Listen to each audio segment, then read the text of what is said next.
السلام علیکم ناظرین، مزمل سروردی کے آفیشیل یوٹیوب چینل کے ساتھ میں ہوں مزمل سروردی۔ امید ہے آپ خیریت سے ہوں گے ناظرین۔ حالیہ جو ایران امریکہ کشیدگی ہے، پاکستان کے لیے تو بلیسنگ نکلی۔ پاکستان کا تو اس سے فائدہ ہو گیا۔ آپ پوچھیں گے کیسے؟ دیکھیں، افغانستان اور پاکستان کی ٹینشن موجود تھی۔ انڈیا اس ٹینشن سے فائدہ اٹھا رہا تھا۔ پاکستان نے افغانستان کے اوپر اکنامک سینکشنز لگاتے ہوئے اس کے ساتھ ٹریڈ بند کی۔ انڈیا افغانستان کو یہ حالہ شیری دے رہا تھا کہ ہم ٹریڈ کریں گے، جو پاکستان سے آپ کو فائدہ ہے وہ ہم دیں گے، ہمارے ساتھ ٹریڈ کریں۔ اور اس کام کے لیے ایران کی چاہ بہار کی بندرگاہ استعمال کی جا رہی تھی کہ انڈیا جو ہے اپنا مال چاہ بہار کے ذریعے افغانستان کو دے گا۔ جو کچھ پاکستان سے دوائیوں سے لے کے سیمنٹ، جو کچھ بھی پاکستان سے افغانستان جاتا ہے، انڈیا کا موقف تھا کہ ہم افغانستان کو چاہ بہار سے دے دیں گے۔ اور جو کچھ افغانستان پاکستان کو ایکسپورٹ کرتا ہے، انڈیا کا موقف تھا کہ ہم چاہ بہار سے افغانستان سے وہ مال خرید لیں گے۔ اب یہ درست ہے کہ چاہ بہار بہت دور پڑتی ہے، کراچی بہت قریب ہے، فاصلہ بہت زیادہ ہے، لیکن اس سب کے باوجود جو افغانستان کے وزراء ہیں وہ اپنے تاجروں کو کہہ رہے تھے کہ آپ چاہ بہار اور انڈیا کے ساتھ تجارت کی طرف جائیں، آپ پاکستان کے ساتھ تجارت بند کریں۔ ہم نے افغان وزراء کے بیانات پڑھے، سنے تھے چند ماہ پہلے کہ 3 ماہ میں پاکستان کے ساتھ ہر قسم کا کاروبار بند کر دیں۔ آج بھی پاکستان اور افغانستان کے درمیان ٹریڈ بند ہے، لیکن یہ جو حالیہ ایران امریکہ کشیدگی ہوئی، اس کے بعد امریکہ نے یہ فیصلہ کیا کہ جو ممالک بھی ایران کے ساتھ کاروبار کر رہے ہیں ان پر اضافی 25% ٹیرف لگا دیا جائے گا۔ اب انڈیا تو آلریڈی امریکی ٹیرفز کے بوجھ تلے دبا ہوا ہے، اور اس کے اور امریکہ کے درمیان ٹیرف کی ڈیل ہو نہیں پا رہی ہے۔ آلریڈی ایکسٹرا ٹیرفز لگے ہوئے ہیں جو انڈین اکانومی کو ہٹ کر رہے ہیں۔ اب ایران کے ساتھ کاروبار پر 25% اضافی ٹیرف کو انڈیا اس وقت افورڈ نہیں کر سکتا۔ انڈیا کے پاس چاہ بہار کا کانٹریکٹ ہے اور اس نے $120 ملین ایران کی چاہ بہار پورٹ پر انویسٹ بھی کیے ہوئے ہیں۔ لیکن اب جب ڈونلڈ ٹرمپ نے یہ کہا کہ ایران کے ساتھ کاروبار پر 25% ٹیرف لگے گا، تو خبریں یہ ہیں کہ انڈیا نے چاہ بہار سے نکلنے کا فیصلہ کر لیا ہے اور اس نے ایران کے ساتھ تجارت بند کرنے کا فیصلہ کر لیا ہے۔ انڈیا اب ایران کے ساتھ مزید کوئی تجارت کرنے میں دلچسپی نہیں رکھتا، کیونکہ اس کا خیال ہے کہ اس کے نتیجے میں انڈیا پر 25% اور ٹیرف لگے گا۔ لہذا پہلی بات تو اس نے اپنی $120 ملین کی ساری انویسٹمنٹ زیرو کر کے ایرانیوں کے حوالے کیا اور وہ چاہ بہار سے نکل۔ لیکن یہ صرف انڈیا چاہ بہار سے نہیں نکلا، یہ حضرت افغانیوں کی بھی تو چھٹی ہو گئی نا۔ اب جب چاہ بہار سے انڈیا ٹریڈ ہی نہیں کر رہا تو پھر مال انڈیا سے آئے گا کیسے اور جائے گا کیسے اور ہوگا کیا؟ ویسے تو ایران کی چاہ بہار پورٹ جو ہے وہ افغانیوں کو بارے میں ہی نہیں ہے، کیونکہ پاکستان سے تو آپ کو پتہ ہے مال وہ منگاتے ہیں افغانستان کے لیے، بیچتے ہیں پاکستان میں۔ ایران کی تو رجیم بہت سخت ہے، وہ تو یہ سمگلنگ ادھر بیچ دو ادھر کر لو، وہ فاٹا کھیپی یہ باڑے یہ تو وہاں نہیں ہو سکتا۔ لیکن اس کے باوجود بھی اگر انڈیا نے چاہ بہار سے نکلنے کا فیصلہ کر لیا ہے تو افغانیوں کے سر پہ تو قیامت ہی آ گئی نا، کہ وہ ان کو ایک جو چھوٹا سا سہارا تھا، ڈوبتے کو تنکے کا سہارا تھا انڈیا کا اور چاہ بہار کا، وہی ختم ہو گیا۔ تو اب انڈین مال کیسے افغانستان پہنچے گا؟ کوئی پورٹ ہی نہیں ہے، ہوائی جہاز سے ہی پہنچ سکتا ہے نا، تو ہوائی جہاز تو بہت مہنگا پڑتا ہے، اور کوئی اتنے جہاز افغانستان اور انڈیا کے درمیان چلتے بھی نہیں ہیں۔ ٹیکنیکلی جو افغانستان کی اکانومی ہے، لڑائی تو ایران اور امریکہ کی تھی، لیکن نقصان زیادہ افغانستان کا ہو گیا اگر دیکھا جائے۔ اسے کہتے ہیں خطے کی سیاست سے ایک ملک دوسرے ملک کا سے نقصان ہو جاتا ہے۔ ایران کا تو اور امریکہ کی کشیدگی چل رہی ہے، اکنامک سینکشن چل رہی ہیں، سب کچھ چل رہا ہے، لیکن یہ جو حالیہ صرف کشیدگی ہے جس میں جنگ نہیں ہوئی ہے، اس میں افغانستان پر ضرور معاشی طور پر بحران آ گیا اور قیامت ٹوٹ پڑی ہے، اور انڈیا کو چاہ بہار سے جانا پڑ گیا ہے۔ خطے کی سیاست میں ایک عجیب تبدیلی آ گئی ہے۔ تو یہ ایک ڈیولپمنٹ ہے۔ اب افغانستان کے پاس کیا آپشن ہے؟ کیا وہ واپس پاکستان کے ساتھ اپنی تجارت کے لیے بات کریں گے؟ آلریڈی ان کے سینٹرل ایشیا سے بھی اچھے تعلقات نہیں چل رہے، اور وہ تو ساری کنٹریز ہیں انلینڈ لاکڈ، ان کے پاس تو پورٹ نہیں ہے، تو پھر ہوگا کیا؟ تو اس لیے ایک تو میں نے کہا یہ جو افغانستان کے ساتھ پاکستان کے تعلقات میں آپ نے ایک سرد میری دیکھی ہے، کشیدگی دیکھی ہے، اور اس میں جو افغانی اٹھ اٹھ کر انڈیا کی طرف جا رہے تھے اور ہمیں کہہ رہے تھے آپ نہیں تو ہم انڈیا کے ساتھ کر لیں گے، ہم انڈیا کے ساتھ کر لیں گے۔ ان کو کیا پتا تھا کہ انڈیا جس چاہ بہار پورٹ سے ان کے ساتھ تجارت کرنا چاہ رہا ہے، انڈیا وہ چاہ بہار پورٹ چھوڑ کے چلا جائے گا، کیونکہ ایران پر سینکشنز آ رہی ہیں، مزید اکنامک سینکشنز آ رہی ہیں، اور انڈیا اب اس وقت کوئی امریکن ٹیرف تو قبول کر ہی نہیں سکتا، کیونکہ ٹرمپ تو ٹیرف لگانے کا بادشاہ ہے۔ آپ دیکھیں گرین لینڈ میں نیٹو کے جن ممالک نے، یورپ کے جن ممالک نے فوجی بھیجے ہیں، چاہے 5 5 10 10 فوجی بھیجے ہیں یار، 50 بھیجے ہیں، 100 بھیجے ہیں، 57 بھیجے ہیں،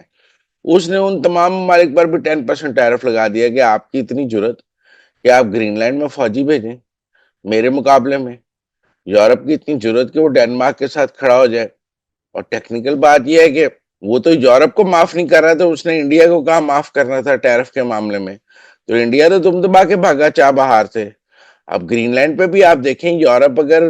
ڈینمارک کے ساتھ کھڑا بھی ہوتا ہے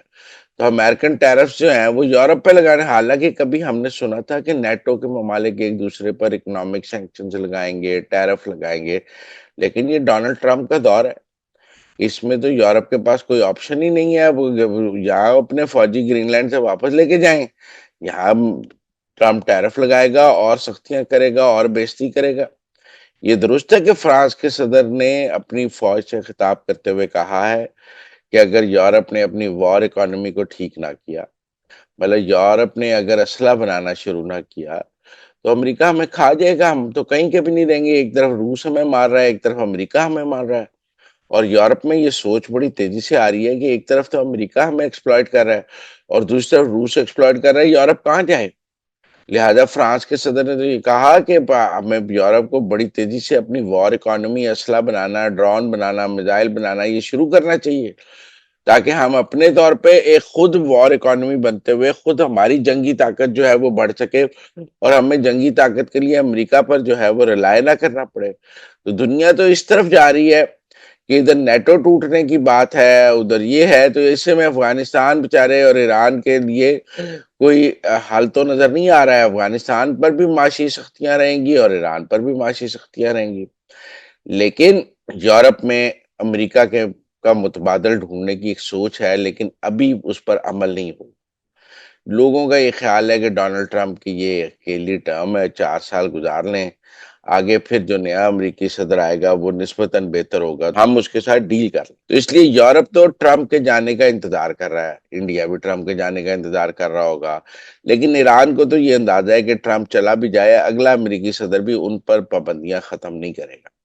اور اگر پابندیاں نہیں ختم ہوں گی تو پھر افغانستان کو تو چاہ بہار کی پورٹ اس طرح اویلیبل نہیں ہوگی جیسے وہ سوچ رہے تھے پاکستان کے متبادل کے طور پر۔ اس لیے میرے خیال میں ایران امریکہ کشیدگی کا اگر کسی ملک کو سب سے زیادہ نقصان ہوا ہے تو وہ افغانستان اور انڈیا کو ہوا ہے۔ انڈیا تیل بھی لیتا تھا ایران سے، وہ بھی ختم ہو گیا، اس سے پہلے انڈیا تیل لیتا تھا وینزویلا سے، وہ بھی ختم ہو گیا۔ انڈیا کی جو اکانومی ہے اس کی گروتھ کی بیسک وجہ سستا تیل، اور سستا تیل وہ 3 ملکوں سے لے رہا، وہ روس سے سستا تیل لے رہا تھا جو وہ بیچ بھی رہا تھا، ایران سے لے رہا تھا اور وینزویلا سے لے رہا تھا، ان سارے ملکوں پہ سینکشنز تھیں۔ ویسے تو چاہ بہار پر بھی 6 ماہ پہلے ڈونلڈ ٹرمپ نے ہی انڈیا کو ایک ویور بھی دیا تھا، چلیں آپ چاہ بہار کو چلا لیں، لیکن اس کشیدگی میں لگتا ہے امریکنز نے کہا کہ ہم وہ ویور ختم کرنے لگے ہیں، تو لہذا انڈین چاہ بہار سے چلے گئے۔ اس لیے میرا یہ خیال ہے کہ 3 ملکوں سے جن سے انڈیا سستا تیل لے رہا تھا، ویسے تو چائنا بھی لے رہا تھا، لیکن چائنا کی اکانومی میں ایک بڑی سٹرینتھ ہے، وہ شاید شاک ابزارب کر لے، اور چائنا اور ایران تو چائنا ٹیرف برداشت کرتے ہوئے ایران سے زیادہ تیل لینا شروع کر دے، لیکن انڈیا کے لیے اب نہ وینزویلا کا تیل اویلیبل ہے، نہ ایران کا تیل اویلیبل ہے، اور روس کا تیل بھی وہ کم کر رہا ہے کیونکہ امریکہ اس پہ دباؤ ڈال رہا ہے۔ تو اس لیے میرے خیال میں انڈیا کے لیے بھی بڑی مشکلات پیدا ہوئیں، افغانستان کے لیے بڑی مشکلات پیدا ہوئیں، اور اس کے نتیجے میں کہیں نہ کہیں ہمیں لگتا ہے پاکستان کا فائدہ ہوا، کیونکہ پاکستان تو نہ وینزویلا سے تیل لے رہا تھا،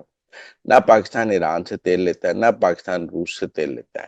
تو اس عالمی سیاست میں پاکستان کسی طرح افیکٹ نہیں ہو رہا، اس وقت ہمارے لیے تو حالات بہتر سے بہتر ہیں۔ آخر میں اپنے ایک دوست ڈی ایس پی اظہر کے حوالے سے آپ کے ساتھ ایک وضاحت دینا چاہتا ہوں۔ ان کی مجھے کال آئی اور انہوں نے اپنی ایک وضاحت مجھے بھیجی ہے جو میں آپ کے ساتھ شیئر کرنا چاہتا ہوں۔ ڈی ایس پی اظہر نوید خان ہیں، یہ میرے دوست ہیں، لاہور میں لگے ہوئے ہیں، انہوں نے اپنے ایک تحریری موقف میں واضح کیا ہے، ان کے خلاف اصل میں سوشل میڈیا پہ کافی کیمپین چل رہی ہے،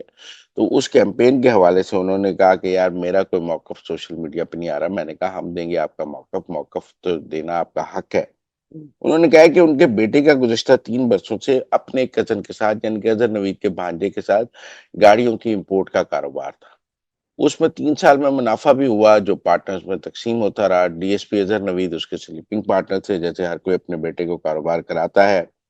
اور اس میں کوئی نقصان ہو گیا، کسی کوئی گاڑی امپورٹ ہوئی وہ ٹھیک نہیں ہوئی، نقصان ہو گیا۔ اب جب منافع ہوتا رہا تو سارے مزے مزے سے لیتے رہے، اب جب نقصان ہو گیا تو سارے ڈی ایس پی اظہر نوید کے خلاف ہو گئے اور کوئی اظہر نوید صاحب کے خلاف درخواستیں دینی شروع کر دی۔ ڈی ایس پی اظہر نوید صاحب کا ایک تو معاملہ ہے کہ یہ دیوانی معاملہ ہے، کاروباری معاملہ ہے، یہ کوئی فوجداری معاملہ تو ہے نہیں، یہ کوئی ڈسپلن کا معاملہ تو ہے نہیں، ان کے بیٹے کا کاروبار ہے اور ویسے بھی خاندانی معاملہ ہے، لیکن میرا خیال ہے وہ مخالفین نے سوشل میڈیا کا سہارا لیا اور ڈی ایس پی اظہر نوید کو کے خلاف مہم چلائی، کچھ لوگوں سے انہوں نے وی لاگ بھی کروائے۔ تو انہوں نے کہا ہے کہ اس حوالے سے جو محکمانہ ان کے خلاف درخواستیں بھی دی جا رہی ہیں وہ بھی غلط ہیں، کیونکہ یہ کاروباری معاملہ ہے، اس کا کوئی پولیس کے ڈسپلن سے تو کوئی خاص تعلق نہیں ہے۔ اور دوسرا انہوں نے یہ کہا ہے کہ یہ قانون کے مطابق اس میں ڈیل ہونا چاہیے، ایک تو ان کی کریکٹر اسیسینیشن نہیں ہونی چاہیے، اور دوسرا جو ہے یہ جو سوشل میڈیا پہ انہیں بدنام کیا جا رہا ہے وہ بھی نہیں ہونا